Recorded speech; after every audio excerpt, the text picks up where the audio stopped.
Okay, sige po. Tayo po ay muli po tayo para po sa ating po panambahan po ito. Muli nga po, muli magandang gabi sa ating lahat. Ito po muling purihin ang Panginoon sa ating pong gawain ito. Tayo po ay patuloy na lumapit sa Kanya pong harapan na mayroon pong kababaang loob. Tayo rin po ay magpasiyasat sa Kanya pong harapan. Ano man yung ano po nagawa ko natin pagkakamali, tayo humingi ng tawad sa Kanya. Ating pong awitin ang Shepherd of my soul. Hallelujah.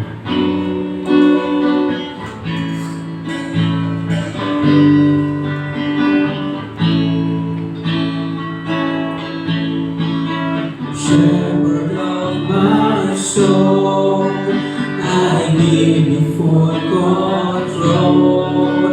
Wherever you may be, I will follow. I have made a choice to listen to your voice. Wherever you may lead, I will go. Be it in a quiet pasture or by a gentle stream, the shepherd of my soul is by my side.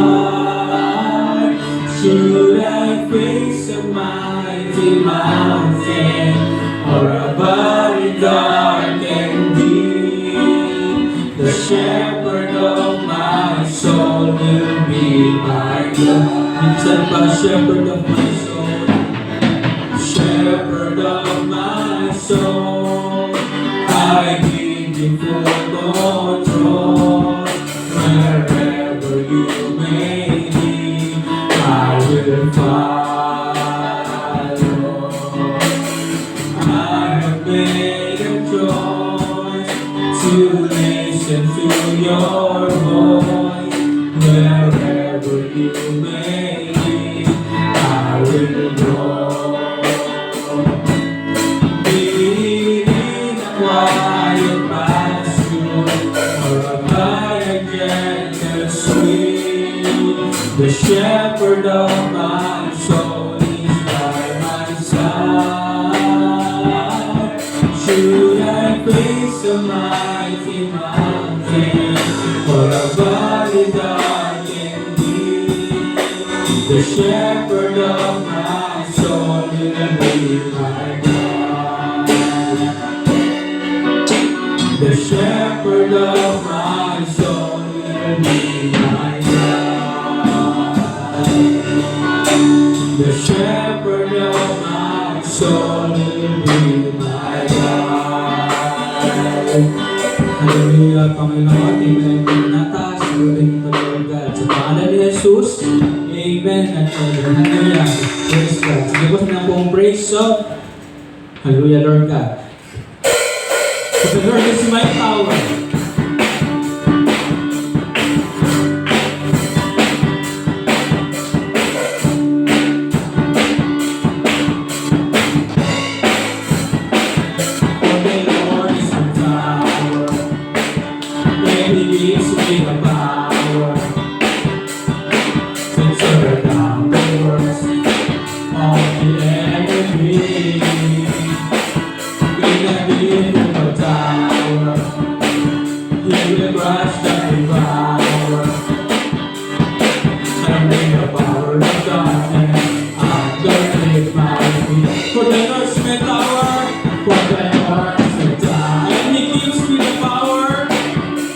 The third down doors of the enemies.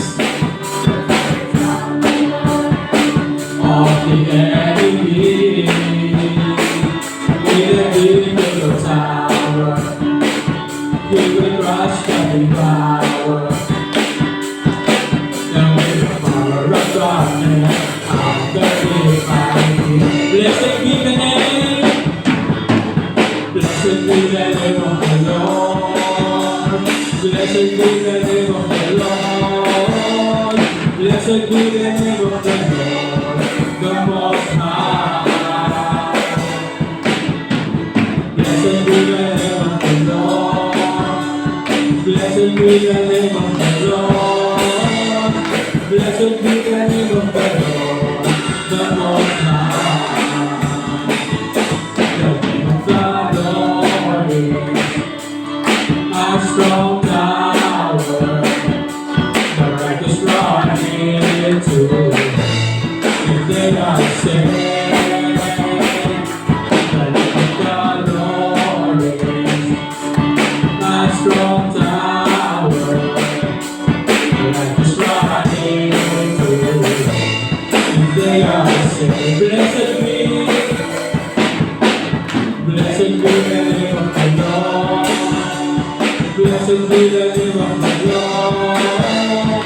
Blessed be the name of the Lord, the Most High. Blessed be the name of the Lord. Blessed be the name of the Lord. Blessed be the name of the Lord, the Most High. For this is the tower, for the Lord is the tower, and He gives me the power to turn down the works of the enemy.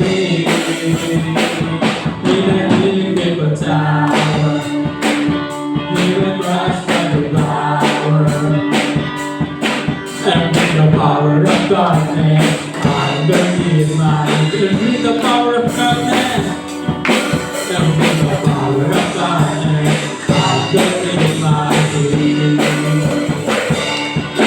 And with the power of darkness underneath my feet. Hallelujah! Thank you, Lord God. Hindi ka namin natataas ka, Panginoon. Kung naman, Lord, dumating sa buhay namin, naman pong bagyo, mga pagsubok, Panginoon, kami po ay mananatili sa inyo pong presensya, Panginoon. At no one, Panginoon, can crush us, Panginoon. Lord, hold us, Panginoon. Tuloy kaming lalapit sa iyo, Panginoon. Anumang mga pagsubok, Panginoon. Nagkaroon kaming Diyos na buhay. Hallelujah, Lord God. Hide me now, Panginoon. Hide me now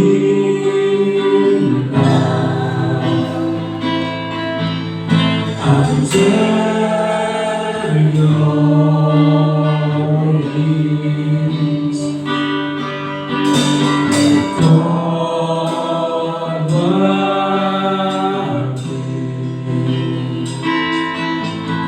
Within your mighty hand, hide me now, Lord. Hide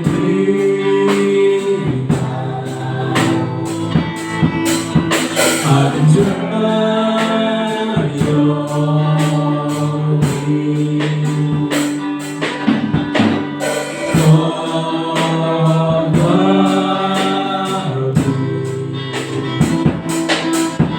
Within your mighty hands, when the oceans rise and thunders roar, I will soar with you above the storm. Father, you are King over the land. Know you are God. Find rest, my soul. In Christ alone.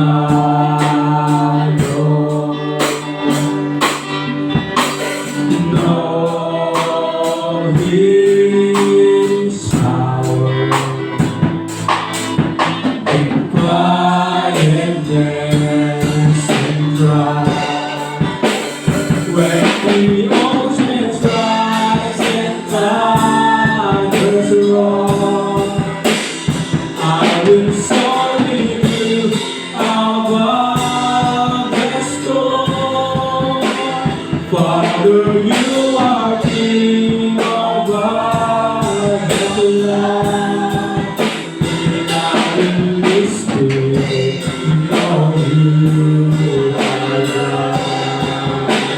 When the oceans rise and thunders roar, I will soar with you above the storm.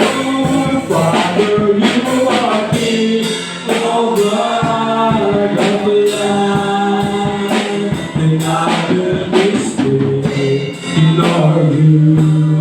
Listen for when the oceans rise, when the oceans rise and thunders roar, I will soar with you above the storm.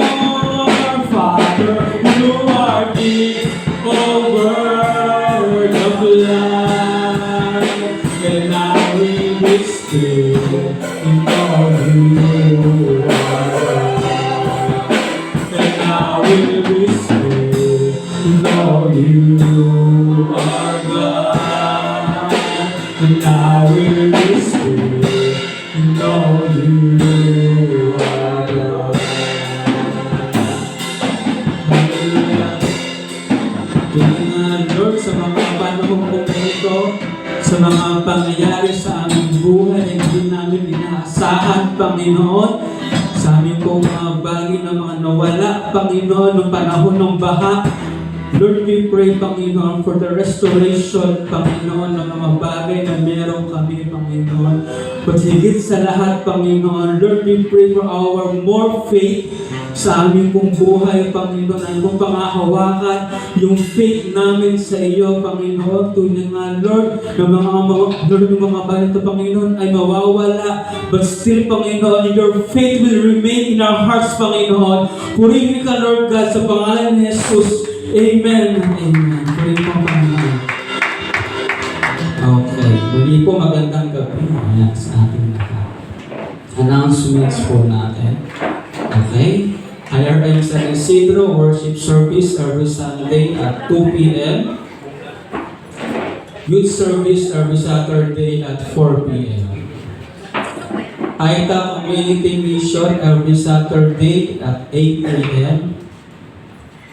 Para naman po sa ating midweek service next Thursday, August 15, Speaker Pastora Myla, Worship Leader Sister Jasmine Asher, Sister Laarn, Sister Testimony, Brother Boy Adriano.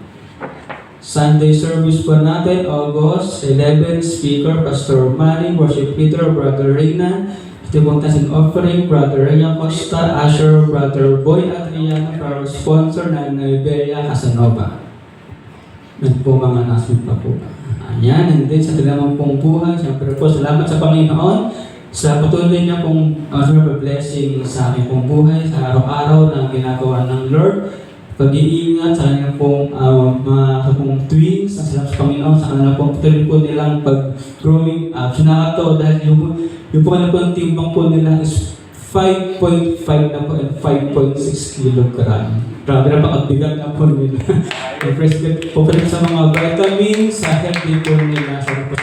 Tuloy po sila palalim po sa tuloy po ng nanay po ni May. Hallelujah po. Praise God po. Dahil sa pong share po natin sa pong buhay po ni Kuya Albert Jacinto.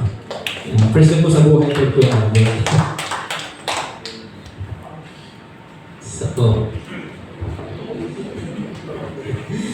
So, ano po, yung testimony ko po ngayon is yung nangyari kahapon. Yung dito po sa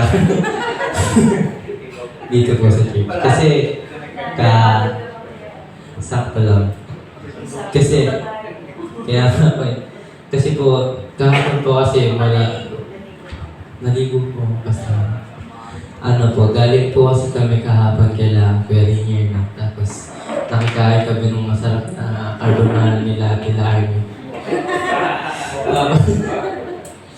Tapos hindi ko po alam na yung carbonara po pala na yun po talaga yung kumbaga energy drink ko talaga sa mangyayari naman. Kasi yung po kasi pagdating po namin dito, may tatlong sako po sa baba. Tapos sabi ko po, bubuhatin ko na yung isa, pasikat ako eh. Kala ko, magaan. Tapos pagbuhat ko po, ang bigat po pala, pero kinaya naman, nakit naman po yung isang sako. Mga 50 kilos po yata yung nandun sa ano, yung isang sako. Tapos inisa-isa na po namin kasi wala, hindi kaya eh. Ang bigat eh. Tapos, kahapon po, parang ano po, yung naramdaman ko. Yung saya. Kasi, ang saya po kasi kahapon, parang kahit medyo pagod, ang saya kasi parang ang saya magbalit-balit, mga ganun. Ang saya magsaw-saw. Kasi alam mo, yung mga masasako mo, may matutulungan ka dun. Tapos, ayun po, parang ang saya lang sa pakiramdam kasi yung mga kahit medyo pagod po kami kahapon, masaya naman po kasi makakatulong kami. Actually po excited na po ako dun sa Eita. Opo, sa Sabado, sana po makagising ako ng maaga. Kasi wala pa akong mga seat works ko, gagawa pa ako mamaya. Opo, tatry ko po. Yun lang po. Salamat po kay Kuya Aro. Sana rin po napakasipag po niyo. And then sinunod po natin pong Pastora Mayra. Mabay po sa pong issue sa kanya pong buhay. Amen po. Hallelujah. Purihin po ang Panginoon. Hindi ko po hindi ipagpasalamat po ito kasi yung isang araw pa naiiyak ako lagi. Hindi ko alam, no. Marahil dahil po siguro sa mga biyaya po na natatanggap po ng CE Department. And nakita ko kung paano po kumilos ang Panginoon. Ano? And through that, marami pong tao na ginagamit po ang Panginoon. Kasi alam po natin yung kalagayan po at the CE Department, always self-funded naman po talaga yan. From the start na hinawakan ko po ang departamento pong ito, wala naman po talagang budget po tayo dito. And nakita ko po, nung akin pong tinitignan, yung mga sponsor, umabot na pala tayo ng 20,000, Bukod po doon, na-amaze po ako sa kilos po ng Panginoon na ang CEF po ay magbigay po ng bigas, at sinamahan pa niya ng dilata na may noodles. Akala ko po bigas lang. Kasi una po ang tawag po sa akin ni Sister Yours ay bigas ng talaga. Kasi marami pa pong bibigyan eh. Hindi lang naman po itong Montalban. May San Mateo at ang dami pong hawak ng CEF. Pero tinawagan niya ako ulit na ikalawa. Sabi niya sa akin ay sasamahan namin na Tsaka hindi pa 100, talagang 50 lamang po ang ipagkakaloob talaga sa Montalban, hindi yung 100.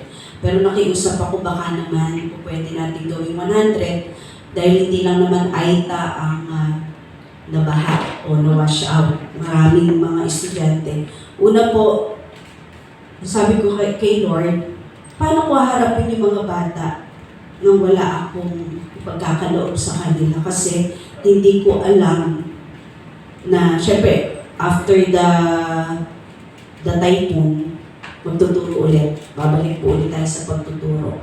Sabi ko, paano ko po haharapin yung mga batang to? Kasi syempre, alam naman natin yung naging kalagayan nila. And through that, nakita ko, sabi ko, Lord, wala naman akong, hindi ko alam kung saan ako kukuha ng resources, hindi ko alam. Kasi lahat na po nalapitan ko na. Lahat po naman ay talagang I tried, I give my best shot sa lahat po when it comes sa ministry. And some are appreciated, some hindi. Pero anyway, ang naman po natin, ang ating pong piniplease. Ako po kasi ang aking pong prinsipyo, ang piniplease ko hindi tao, kundi si Lord. Gustuhin man o hindi man ng mga tao sa paligid ko, ang importante yung ginugusto ng Diyos yung ginagawa ko. Ganun po ang aking prinsipyo. And yun po, napapasalamat po kay Lord na hindi lang CEF pala, nadagdagan pa. Biglang lumapit sa akin si Ma'am Arlene. Mamayla, anong kailangan ng Aita? pwede ba tayong magbigay ng ganito. So, yun, school supplies, nagbigay siya. Tapos itong December, nag-promise din po sila na sila magkapatid na hindi po ito mga Christian, mga kapatid, hindi po ito mga Christian. Hindi po ito born again Christian. Ito po ay Katoliko talaga. Pero hindi ko alam bakit ganun po yung heart po nila kasi nakita po nila doon sa mga posts natin, yung ginagawa ni Ate Jasmine at ni Patricia, di ba kayo? So, sinishare ko lang. And then doon, siguro nangusap ang God sa heart po nila. And yun nga po, namili kami ng mga school supplies. So, bukod doon, aking mga po kaklase, si Darwin, sasama din po sila sa Sabado. At ang pagkain, sagot po nila. Po. So, halos mga tao po na hindi ko, masasabi ko hindi ko ina-expect, pero sila po yung taong ginamit ng Diyos para po mag-materialize o mapangyari po yung ganito. And excited kami pare-pareho, no? Sina Darwin, dadalhin po yung kanilang kotse at nagpili na kay Ate Roda, if ever na mauna, ituro na kung saan yung parking lot, yung parkingan nila. Kasi, yun nga, may dala po silang sasakyan. Tsaka yung mga anak nila kasama din nila. Tapos po kanina naman, ay hindi ko rin po in-expect. Actually kasi ang LJR and Attorney Lea, hindi kami po mag-asawa, hindi po kami mahilig maglalapit sa mga tao pong ito. Why? Kasi sila po, they are ready. No need to ask. No need to ask. Hindi mo kailangan kang humingi, hindi mo kailangan. They are willing to give. But then, ang sa akin po, yung sila na, yung mismo mag-offer po. And hindi ko naman din alam po na kanina, ay nag-chat po yung aking sister. Kasi yung kapatid ko naman po, tsaka si Brother Russell, talagang giver po talaga itong mga to. And hindi naman na kailangan pang mag-ask ng permission. Tuwan-tuwa ako kasi ang pondo po ng CE ay na lang, 3,000. Tama ba ako? Ngayon, kung babawasan po iyon, ay magiging dahil pagkain, di ba? Pagkain, magiging 1,000. Actually, 1,000 na nga lang yun eh. Dahil nagbigay ang Kuya Jun, naging 3,000. Tama? Yun po. So ngayon, nagbigay po ang kapatid ko, sister ko, tsaka si Brother Russell ng 3,000 for the CE department. And alam ko, dala na ni Ate Maricara. Mamaya i-turn over po namin. So yun po, nagpapasalamat ako sa Panginoon sa lahat ng ginagawa po niya. Bagamat di ko kami nakauwi ng Pampanga, no? Dapat kasi uwi kami ng Pampanga, no? At marami po kaming, hindi lang po kami nagbiministeryo dito, no? Para po sa inyong kaalaman. Even sa Pampanga, may mga kailangan po kaming asikasuhin. And papasalamat kami kay Lord. Yung aming pong pang-uwi ng Pampanga, napunta na sa pampagawa ng motor, ano. And sabi ko nga, the Lord always provide naman. Although, yun, nakapag-tights po kami sa District 1. And I thank God for everything. Minsan, naluluhan na lang ako kasi hindi ko alam paano din namin nababudget ang aming pong finances. Pero, the Lord really provides. Pinapakita lang po talaga ng Panginoon yung kanyang kapangyarihan dun po sa panahon na talagang walang-wala. At nakikita ko rin po na sa lahat po ng aming pinagdaanan ay nakikita ko po kung paano po kumilos ang Panginoon.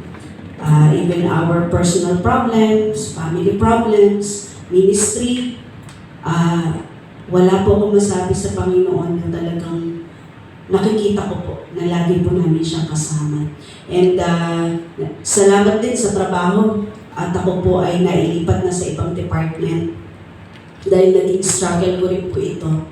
Sinubok po ako sa family, kami mag-asawa, sa ministry, sa trabaho, no? Pero but then the Lord, siya po yung nagsusustain.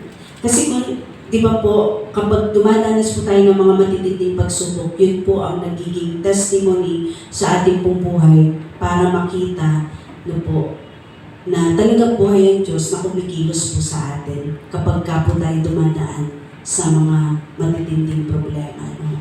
Kaya salamat po sa Panginoon at ang CE Department ay still may pondo, may fund. Alam niyo naman kapag Sabado ho, ay napakalaki po ng gastusan. May times po minsan sabi ko, Lord, itutuloy ko pa ba itong mission na to?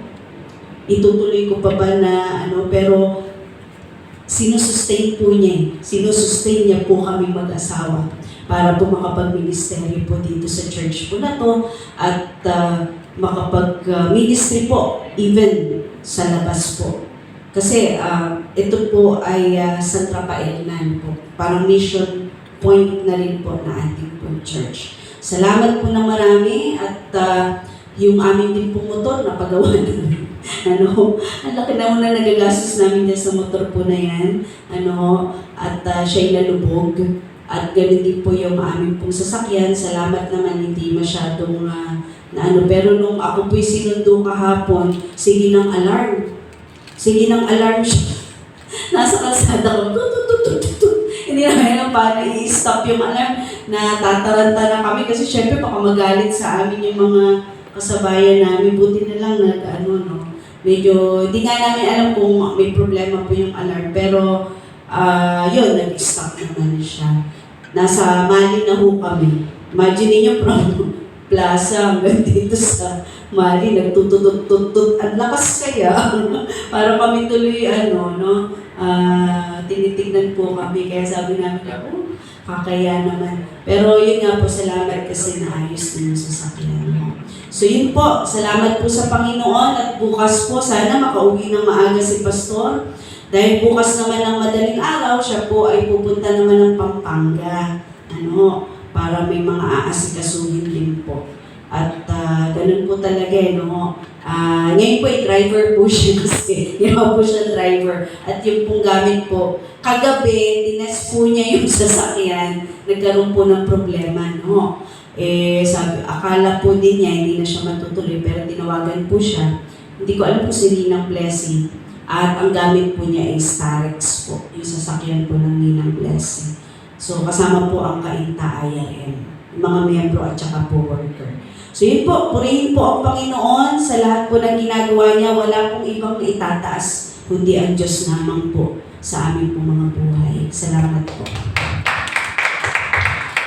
Amen. Hallelujah po sa ating pong church po natin.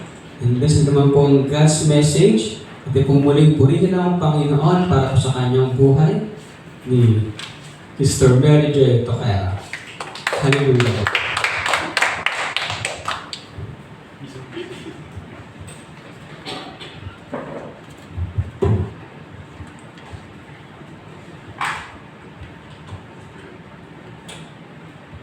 Salamat po sa Panginoon sa gabing ito. Ayan. Sige po, tignan nyo nga po muna yung mga katabi nyo kung talaga nagpapasalamat sa Panginoon yan. Ayan na ba yun? Yung nagpapasalamat? Mga ganyang Ay, dyan na ba? Sige, ganyan kasi kailangan ang buhay ng Kristiyano ay umiilaw. Di ba? Kailangan tayo ay maging ilaw, hindi tayo yung maging distraction, hindi tayo yung maging way kung bakit sila malulungkot, madidismayan. Salamat sa Panginoon. Sige po, inaanya ko pang lahat na tumayo upang manalangin sa ating Panginoon. Ama, purihin ka, sambahin ka, Lord, sa gabi ito. Maraming salamat, purihin ka. Salamat sa pagpapala sa buhay, Panginoon. Na naririto kami, salamat, Lord, at ihanda mo aming puso't isipan sa gabing ito, Panginoon ko, at nawa, Panginoon ko, ikaw ang pumagitna, kumilos, Panginoon, sa paumpisa hanggang sa pagtatapos, magpala sa bawat isang kapatiran. Maraming salamat, Ama, purihin ka sa pangalan ng aming Panginoong Hesus. Amen.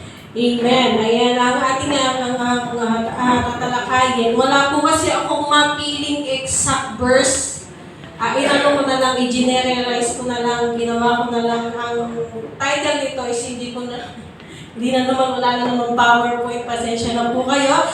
Ito ay about sa pag-worship. Ayan. The true worshiper of the Lord. Tayo po ba ay nag-worship sa ating Panginoon? So sa gabing ito, ako lamang po ay magbibigay ng short exhortation pa para sa ating lahat. Kung ano nga po ba talaga ang pagiging totoong worshiper. Yan. Ang worshiper, ano nga ba yun sumasamba? Ito ba ay command? Yes, command galing sa Panginoon. Na pinadali dahil tayo ay nasa bagong tipan na, nasa New Testament na. Pero kasi, napaka-komplikado ng pagiging isang worshiper. Lalo na kung ikaw ay nasa ministry. Pinagbibigay diin na parang awa nyo na, Lord, katukin mo ang mga puso na may mag-devotion naman po sila. Kasi nga po, sa book ng Leviticus, kung mababasa niyo po ito, in chapter 10, verses 1 and 2, kung meron po kayong dalang mga Biblia, ang dala ko lamang po kasi is bagong tipan. So kung mababasa mo, ang book ng Leviticus, pag binabasa mo siya, nakakakaba. Mas nakakakaba pa siya sa Proverbs. Kasi ito yung book ng Leviticus, ito po yung napakasensitibo, one by one, step by step, hindi ka basta-basta makapaghahandog sa Panginoon nang hindi mo sinusunod ang step na to. Ganon kakomplikado ang pagsamba sa Panginoon noong book ng Leviticus. At ito na nga, dahil nga doon, may mga nakatalaga ang Panginoon, mga ginawang pare, tagapanguna, tagapag-aral ng handog, pero hindi sila naging totoo sa Panginoon. Anong ginawa ng Panginoon, mga kapatid? Sinunog. Nagpadala ang Panginoon ng apoy at sinunog ang mga worshiper na ito. In Leviticus, ito po. Nung nabasa ko, nakakatakot. Hindi pala ako basta-basta magsasabi lang na ako'y Kristiyano, ako'y sumasamba sa Panginoon. Kasi nung panahon ng Leviticus, kapag hindi ka totoo sa Panginoon, may chance na ikay susunugin at tutupukin ng Panginoon, which is nakakalungkot. Ito po. Sa Leviticus 10, 1-2, ang dalawang anak ni Aaron na sina Naab at Abihu ay kapwa kumuha ng lalagyan ng insenso. Nilagyan nila ito ng mga baga at insenso at hinandog sa Panginoon. Pero ito'y ginawa nila, si Naab at si Abihu, ito po yung ginawang pare. So yung mga pare po kasi dati, mga tagapanguna, tagapagdala ng alay, ang kasuotan niyan is natatangi, hindi pa basta-basta, kailangan formal. Ayan, kaya nga ngayon, sinasagawa, kung ikaw ay sasamba, kung ikaw ay mag-ministry dito sa harapan, supposedly dapat, ikay nasa maayos na pananamit. Kasi sino po ba ang sinasamba natin ng ating Panginoon? Piliin ang isusuot. Make at your best. Yung pagsamba sa Panginoon, tutuloy ko na po. Leviticus chapter 10 verse 1 and 2, ang dalawang anak ni Aaron na sina Naab at Abihu ay kapwa kumuha na lalagyan insenso. Nilagyan nila ito ng mga baga at insenso at inihandog sa Panginoon. Pero ang ginawa nilang ito hindi ayon sa utos ng Panginoon dahil iba ang apoy na kanilang ginamit. So napaka-detailed kasi mamali lang, hindi yan tatanggapin ng Panginoon noong mga panahon yun. Kaya nagpadala ng apoy ang Panginoon at sinunog sila hanggang sila'y mamatay sa presensya ng Panginoon. At yun na nga ang nangyari. So napakahirap maging isang totoong worshiper. Kung totoo ka ba talaga sa Panginoon, mga kapatid, kaya naging higpit Moso, kung ikaw ay nag-ministry, dapat theologically rich ka dapat maalam ka sa Bible So, pagbigyan mo na yung leader mo, mag-devotion ka na, mag-post ka na, kasi paano ka nag-worship sa Panginoon kung hindi ka theologically rich? Katulad ng mga ito, nung mga sa Old Testament pa lang, kung hindi mo alam kung paano talaga sumamba sa Panginoon, tatayo ka dito. Magtatamid ka kung anong gusto mo, kasi hindi mo alam yung totoong pagsamba sa Panginoon. In Leviticus chapter 8-9, pinili yung mga magiging pare na tagapanguna, binihisa ng kasuotan. Ito po yung some sample lang kung paano sila nag-aalay sa ating Panginoon. So, Napaka-komplikado rin.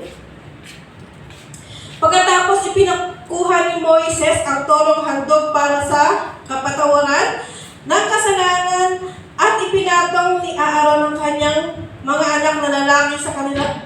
Ang kanilang mga kamay sa ulo ng torong ihahandog, pinatay niya ito, kinuha ang konting dugo at sa pamamagitan ng kanyang daliri ay ipinahila ng mga sungay ng altar upang ito'y gawing malinis.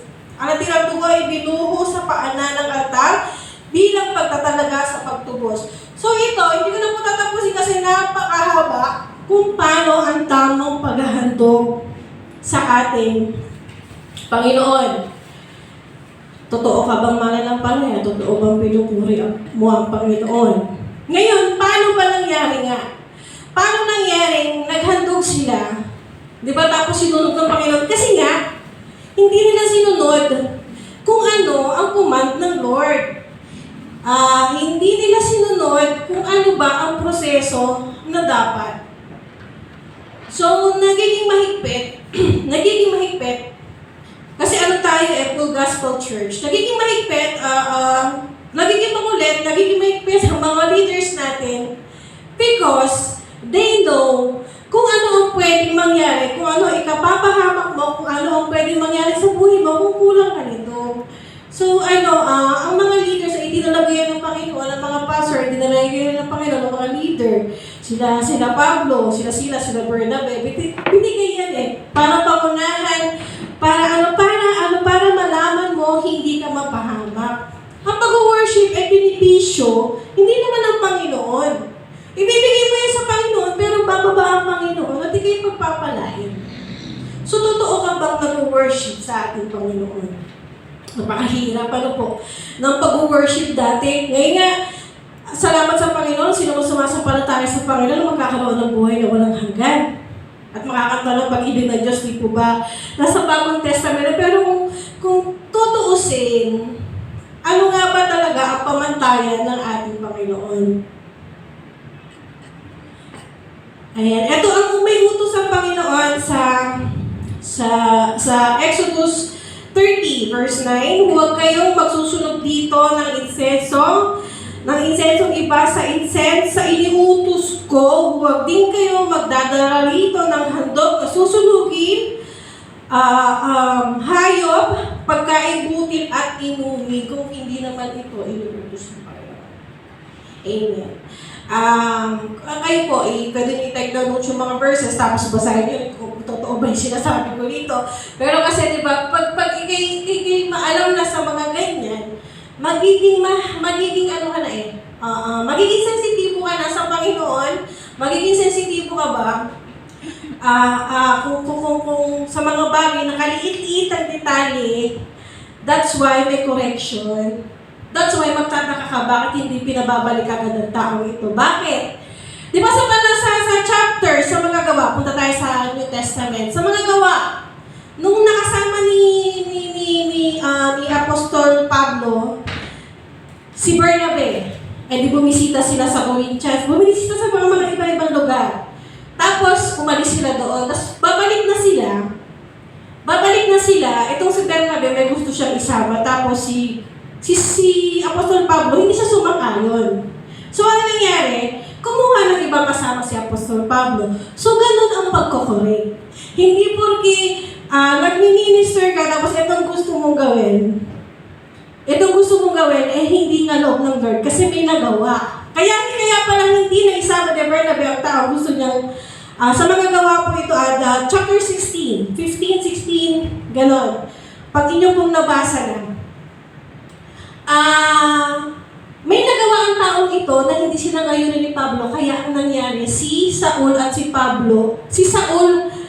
Apostol Pablo at si Silas ang naging magka-tandem, parang magka-tandem sila sa pag-ministry, pumunta doon, bumalik sa lugar upang bisitahin ulit. Yun ang correction. So, kasi kung ikaw, magiging sensitibo ka na dapat, magiging maingat ka, kasi sino ba ang sinasamba mo? Hindi naman siya basta-basta lang. Siyang lumikha, siyang ating Panginoon. So, maging mahinaw tayo kung totoo ba talaga tayo sa ating puso. Sa pag-worship, walang maliit, walang malaking kasalanan. Yung simpleng, sa Genesis 19:26, yung simpleng paglingon mo doon sa Sodoma at Gomorrah, tutupukin niya ng Panginoon, di ba gagawin na siyang asin. Ayan. Kasalanan din yun. Maliit na bagay na pinagagawa ng Panginoon, huwag kang lumingon, pero lumingon ka pa rin. Napakaliit lang ng utos ng Panginoon. Hindi ka nga niya inutusan, gawin ito. Basta, huwag ka lang lumingon siya. So, siya ay naging asin.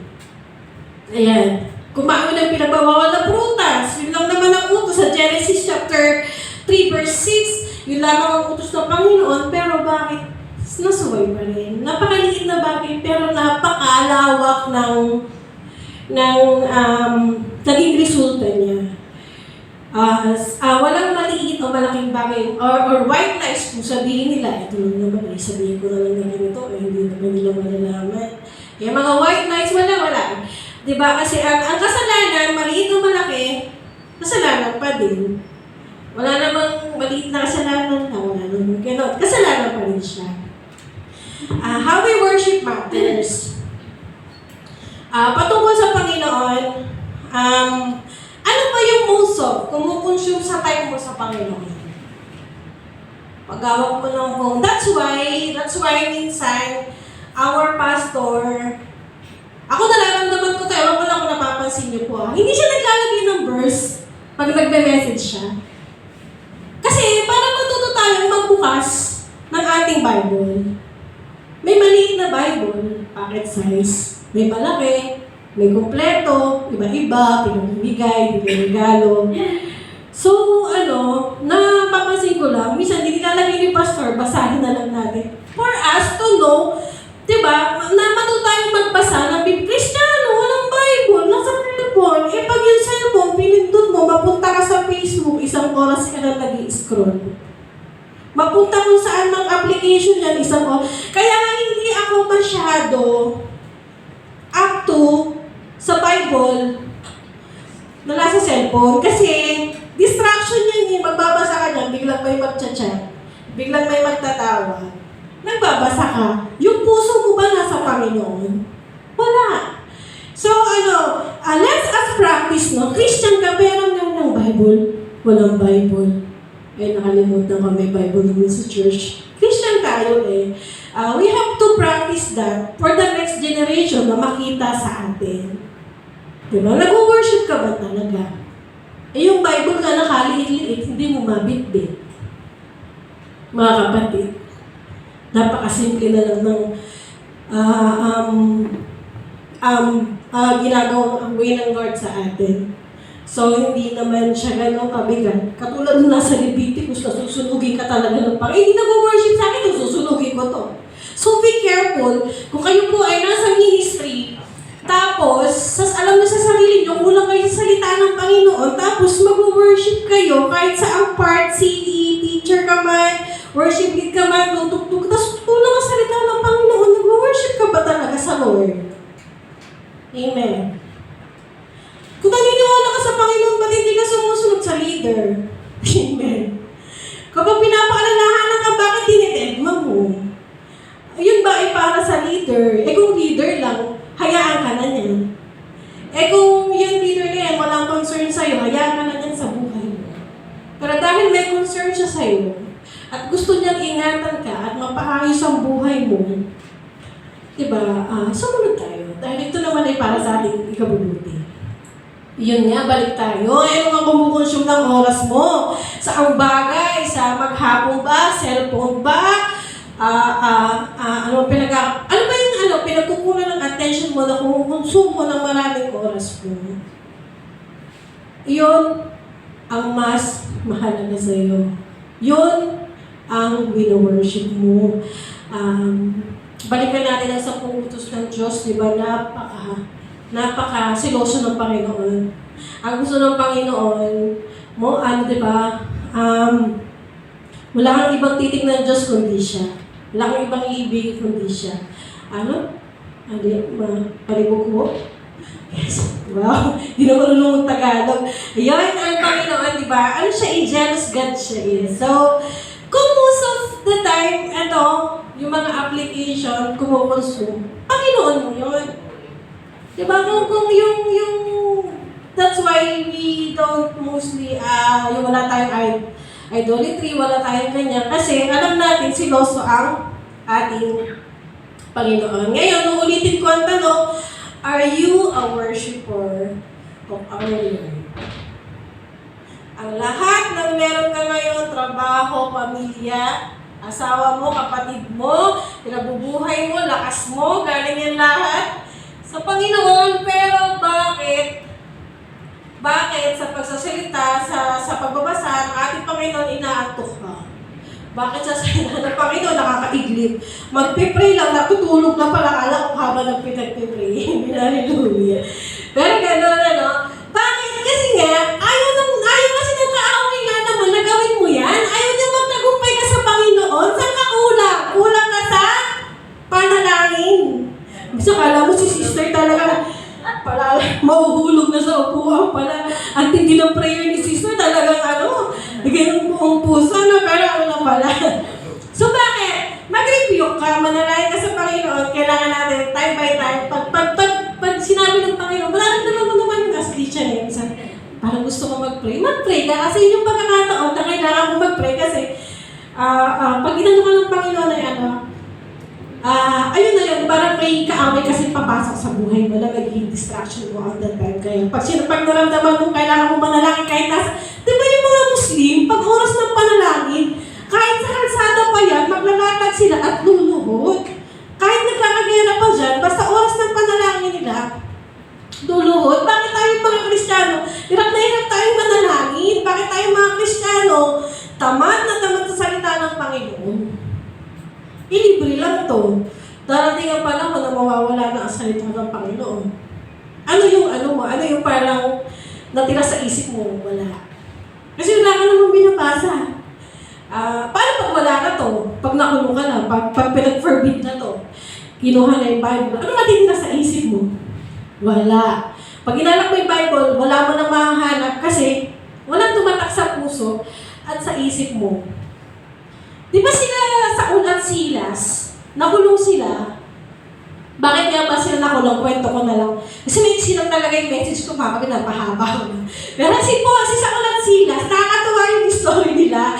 Kasi, di ba kaya sila nakulong? Kasi di ba merong inaanihan ng espiritu ng marunong manghula. Lagi niyang pinupulaan si Pablo na yun yung mga nag-preach ng nainis na si Pablo. Ang ginawa ni Pablo, pinalayas niya na doon sa katawan ng babae na wala nakabuhayan, yung may-ari. Yung mga pinaka-may-ari doon sa tao na yun. Kaya nakulong sila Pablo. Ngayon, ang pagkakamali, kinulong sila Pablo nung walang paglilitis. Mali pa din, di ba? Bakit kinulong? Kasi nga, may pera, may kapangyarihan, Romano, ganyan. Di ba, ang sumasakop dati doon is mga Romano. Maging ang mga tagapanguna, mga Pariseo, sumasakop sa kanila dahil takot sila, Romano. Pinoprotektahan nila ang Romano. So, kaya nakulong sila Saul at Silas nang walang paglilitis. Anong ginawa nila sa kulungan? Pinarusahan sila, nilate ko sila. Nung nasa kulungan sila, anong ginawa nila? Nag-worship sila sa Panginoon. Sa pag-worship nila sa Panginoon, umawit sila sa Panginoon, nayanig ang kulungan, at may pagkakataon na silang lumabas, at nakita nila ang kawal, kasi yung kawal pwede siyang ipapatay kapag nakawala itong dalawang to. So, napakabuti pa rin ni Saul at Silas, kasi hindi nila ginrab yung opportunity. Ang ginawa nila, kapatid, hindi pa kami nakakatakas, nandito pa kami. Diba? Kasi dahil na mali naman yung paglilinis kay Saul at Silas, kinabukasan din yun, napalaya sila. So, ayan po.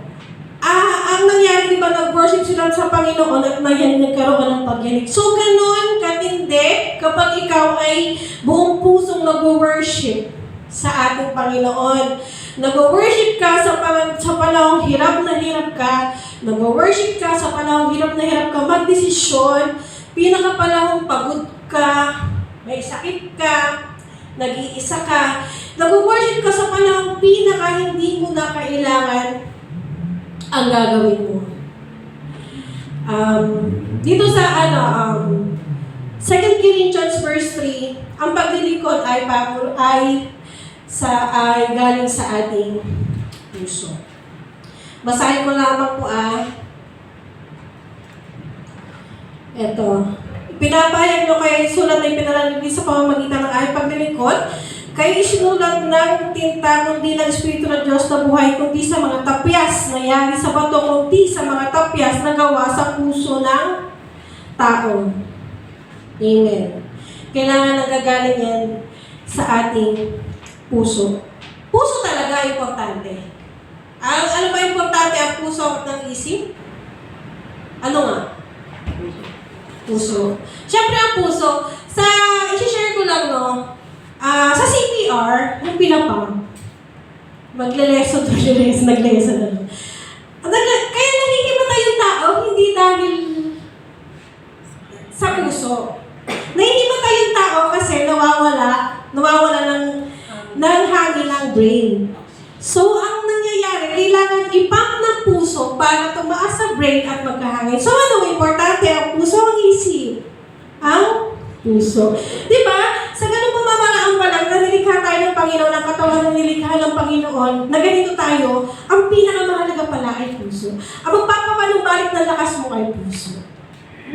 So, lahat ay mula sa puso. Ayan. Dahil ito, last na po.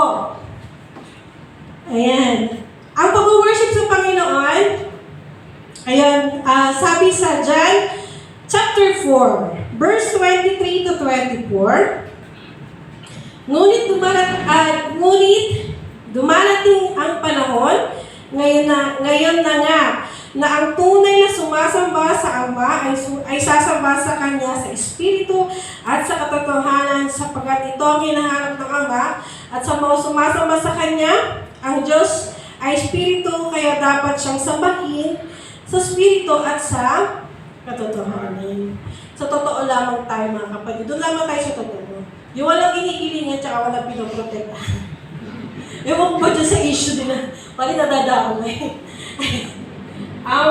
ito tayo sa totoo, mga kapatid. Yung totoong ginagamit mo ang puso mo. Balikan natin yung verse, no? Bakit nga ba sinunog yung dalawang pare na tagapangulo ng worshiper? Kasi nga, hindi nila sinunog ang nais ng ating Panginoon. Kung baga wala parang gagawin ko na lang ito kasi dapat gawin eh. Kailangan gawin, kailangan sumunod. Gawin ko na lang. Ganon, hindi ang nais ng Panginoon. So, dapat hindi siya maging ganon. So, dapat ang pagsunod mo ay buong puso. Huwag mo siyang gagawin kasi si Pastora paulit-ulit. Oo, gagawin yun. Gagawin mo yun kasi diba, si Pastora, kinukulit din niya ng Lord, kaya kinukulit ka rin. So, gano'n lang ang ikot, po. At yan po yung mga nananalangin. Kaya magpuspus po tayo sa pananalangin kada oras. Ayan. At para kanino nga ba tayo nag-worship? Di para sa Lord. Sino ba ang Lord? Tsaka wag natin gagamitin ang pangalan ng Lord sa kung anong bagay. Lord, Lord, okay lang po. Nabigla kasi ang pangalan ng Panginoon ay sagrado. Sino ba ang nagbebenepisyo? Ang tao para sa ating Panginoon. Ways of worship, of course, praying. Give time to the Lord. And give your heart to our Lord. Maging totoo po tayo sa Panginoon, maging theologically rich, ayan po is maging puspos, maging maalam, kung tama ba yung sinasabi sa atin ng pastor, tama pa ba? Kasi nga, dahil hindi ka nagbabasa, pag sinabing verse na ito, sundin mo para malaman mo kung ano ba totoo. Mamaya, sinasabi lang ito ni pastor. Kasi gusto lang niya. So, pag nag-preach yung pastor na-practice ko sa sarili ko, minsan, hinahanap ko ba, yun ba talaga? Minsan, tugma, di ba? Maniniwala ka. So, ganun yun, mga kapatid na. Kailangan maging maalam tayo sa salita ng Panginoon para maging sensitibo tayo. Ano ba talaga? Ang pag-worship, ano ba talaga? Hindi siya basta-basta. So, tas maging maiigan tayo kung tayo ba talaga yung nag-worship pa sa ating church. Po. Maraming salamat, Ama, sa gabing ito. Lord, salamat, Panginoon, sa pagtuturo mo kung ano nga ba ang tunay na pag-worship sa iyo. Panginoon, linisin mo ang puso't isipan namin, Panginoon. Linisin mo, Panginoon, at gawin mong karapat-dapat sa iyo, Panginoon. Ituwid mo, Panginoon, sa tuwing kami nakaiisip, Lord, ng hindi magandang bagay. Panginoon, ilayo mo kami sa lahat ng masama. Ingatan mo kami, Panginoon, at sa tuwing hindi kami naging totoo sa iyo, paalalahanan mo kami sa pamamagitan ng iyong salita. Papag-alabin mo ang puso namin, Lord, ang puso na punong-puno ng pagsamba sa iyo. Papag-alabin mo kami, Panginoon, na kami, Lord, masaya at sigasig, na buong sigasig na sumamba, tumulong bilang magkakapatid, Panginoon. At nawa, ang iyong salita ay aming mapalaganap sa pamamagitan ng aming pagsalita, paggawa, pagsama sa mga activities, sa mga mission point, Panginoon. Dinadalangin namin, Panginoon, ang katagumpayan nito. Panginoon, ikaw ang manguna. Ikaw ang maghanda sa lugar na ito. Pakaingatan, bigyan mo kami ng tamang araw. Panginoon, ikaw patuloy na kumilos at manguna, Panginoon, mag-isa sa Isidro, Lord. Ikaw patuloy na kumilos at manguna at magpala. Ihanda mo ang mga taong naroon, Lord. Ihanda mo kung saan lugar kami dapat pumunta. I-share ang iyong salita, i-share ang kaligtasan, Panginoon. Ikaw naman, Panginoon, ang patuloy na kumilos sa buhay ng bawat isa sa amin. At tulungan mo kami, Panginoon, kung paano maging totoo sa iyo. Purihin ka. Maraming salamat sa pangalan ng aming Panginoong Jesus. Amen. Okay, salamat po sa din pong mensahe po natin narinig. At sa pong paghahandog, ito po dinikunin po natin pong Chairman Brother Ray Acosta. Praise God.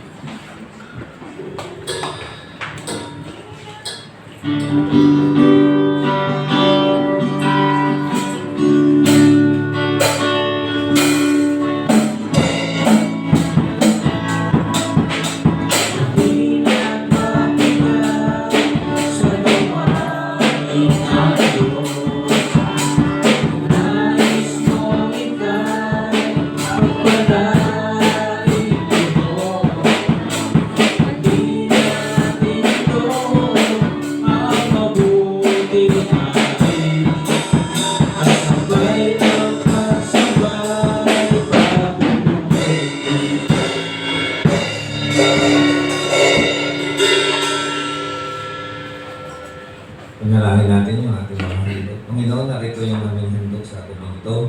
At naway, Panginoon, ito ay magamit namin sa pagpalago ng iyong mga salita dito sa lugar na ito ng lugar. Panginoon, pagpalain mo ang bawat isang nagbigay. Pati nang hindi nakapagbigay, Panginoon, kayo mahal na magbigay sa kanilang mapagkakitaan. Panginoon, pagpalain mo ang bawat isa na magbigay. Ano man, Panginoon, ang source ng kanilang income na ito, maging sa kanilang mga trabaho, sa kanilang mga negosyo, o sa kanilang mga baon sa school, Panginoon. Ibalik mo ito sa kanilang Panginoon, siksik, liglig, at magmahal. Ito ang aming dalangin sa pangalan ng Panginoon Jesus. Amen. Sige po, tayo muli magsi tayo para po sa ating closing song. Sabi nga po tayo pala na pinagis pa nating worshiper. Tayo pinagpasalamat sa Panginoon. Give thanks sa lahat po ng mga bilay sa ating buhay. Amen.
Lord has done for us. And now, let the weak say, I am strong. Let the poor say, I am rich because of what the Lord has done for us.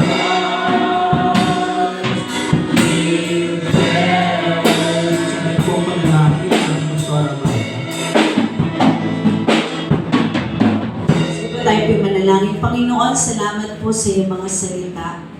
Tunay nga po, Panginoon, ang pagiging true worshiper, Panginoon, ay yung nag-worship ng buong puso, ng mayroong, Lord, katapatan, ng mayroong, Lord, pagiging totoo sa paglilingkod. Panginoon, hindi lamang kung minsan kami po ay nakalimot sa mga devotion po namin, and even, Lord, yung mga nais mong ipagawa sa amin. Tulungan niyo po kami, Panginoon, na ito po ay talagang magawa po namin ng seryosohan sapagkat ikaw po, Panginoon, ang nais po namin ma-please sa lahat po ng ginagawa po namin ministry, Panginoon. Hindi lamang po, Lord, sa mga ganitong pagkakataon, even, Lord, yung pagkakaloob is, yun din po ay paraan ng pag-worship, Panginoon, pagiging tapat po namin sa pagkakaloob sa iyo. Hindi lamang, Panginoon, sa pag-awit, hindi lamang, Panginoon, sa paggawa sa iyong ministeryo. Sa lahat ng aspeto, Panginoon, makita po ninyo yung pagiging true worshiper po namin. Lord, salamat po sa gabi po ito, sa iyong mga salita na nagpapaalala po sa amin na kami po ay, Lord, patuloy na maglingkod sa iyo, Panginoon, at maging totoong worshiper, Panginoon. At yung pong galing sa puso ang aming pong paglilingkod po sa inyo. And Lord, sa gabi pong ito, patuloy na pagpalain niyo po ang bawat isa. Patuloy na, Lord, di lamang po sa finances, di lamang po sa mga material na bagay, but higit sa lahat, Panginoon, sa aming pong espiritual at sa aming pong pananampalataya. Palaguin niyo po kami, palalimin, at patuloy na pagpalain sa lahat po na aspeto na aming pong buhay. At patuloy, Panginoon, kung may karamdaman, patuloy po ng kagalingan ay maranasan po namin, hindi lamang po sa aming pisikal na katawan, higit lalo sa aming espiritual. Salamat naman sa iyong papuri, pagluwalhati, pagdakilan, pagsamba sa pangalan ni Jesus. Amen.